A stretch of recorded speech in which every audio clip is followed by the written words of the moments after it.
আসসালামু আলাইকুম, কি অবস্থা সবার? আপনাদের রমাদান কেমন যাচ্ছে? আমার রমাদানের কথা শুনলে অবাক হবেন। এদিকে আগে আসেন, এই যে দেখাচ্ছি, এই যে আমার গুড় আপনাদের জন্য যেটা নিয়ে এসেছি সেটা আমি খেয়ে শেষ করে ফেলছি। অলরেডি 2 কেজি খাওয়া ডান, এটাও শেষের পথে। কারণ আমি রেগুলার ইফতারিতে আখের গুড়ের শরবত দিয়ে ইফতারিটা করি।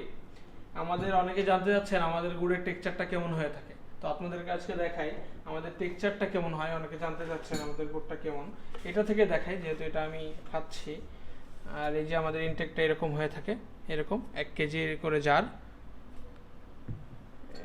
এটা আমাদের টেক্সচারটা ঝোলা দানা মিক্সড বলা হয়। আমাদের বাংলাদেশে এই টেক্সচারটা একটু বেশি চলে আর কি। এছাড়াও ঝোলাও করে থাকি আমরা।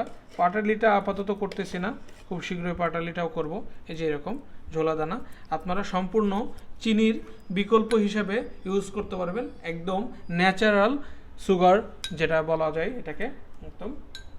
এছাড়াও আপনাদের একটা ইনফরমেশন দিয়ে থাকি, যেহেতু সামনে আমাদের ঈদ উল ফিতর আসতেছে, এই উপলক্ষে আমাদের ডেলিভারি কার্যক্রম ঈদের আগে 3 থেকে 4 দিন এবং ঈদের পরে 3 থেকে 4 দিন অফ থাকে নর্মালি, আপনারা সবাই জানেন। সো যাদের লাগবে গুড় খুব দ্রুত এই উইকে 2-1 দিনের মধ্যে আপনারা অর্ডার করে দেবেন, কারণ লাস্টের দিকে অফ থাকে। আমাদের ডেলিভারিটা ওই সময় অফ থাকে, আমরা দিয়ে সারতে পারি না, কারণ ওদের ছুটি থাকে, আমাদের ছুটি, সব মিলায়ে খুব দ্রুত অর্ডার করবেন যাদের লাগবে। তো এই ভিডিওটা এতটুকুই। সবাই ভালো থাকবেন, সুস্থ থাকবেন, ধন্যবাদ।